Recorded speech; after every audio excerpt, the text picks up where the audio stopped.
When the world is just too much, turn it off and turn on positive, encouraging K-Love. I'm gonna praise. World off. K-Love on. K-Love is sunshine for my soul. I love K-Love.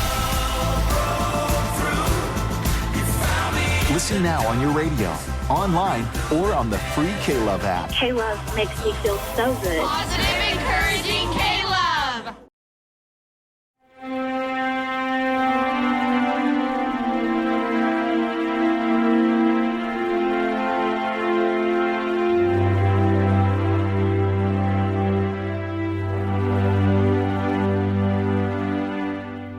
Thank you for checking out this little teaser of the history of the papacy and church. Here's a little taste of what's coming up soon on the History of the Papacy podcast. Now, if you like what you hear, I'd love it if you'd leave a rating and review on Apple Podcasts or your podcatcher of choice. If you want to support the podcast even more, consider becoming a Patreon on patreon.com/history of the papacy. There are many levels and benefits for you, and you help keep the History of the Papacy going. You can learn more about all of this at historyofthepapacypodcast.com.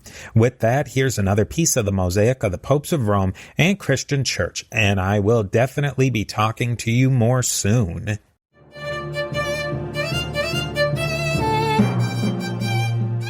Now, for those who've never been to Rome or who had one of those lousy tour guides that you've spoken of, what is the Vatican Hill neighborhood and how does it fit in with the topography and the history of Rome?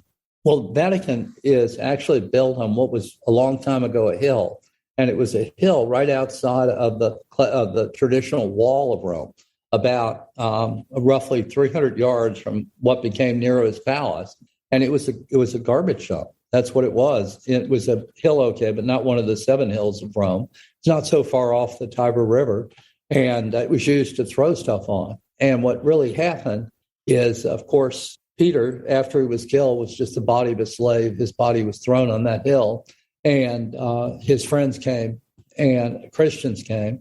They buried him. They eventually put up a marker.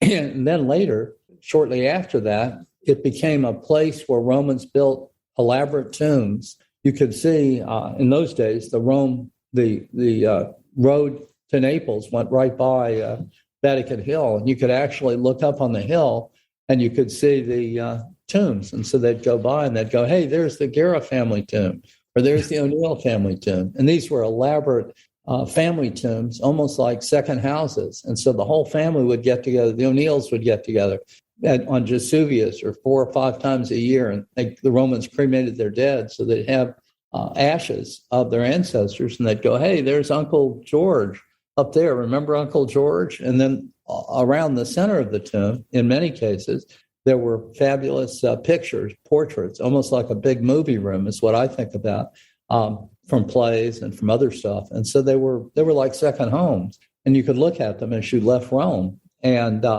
anyway, much later, Constantine came, and he had promised specifically his mother.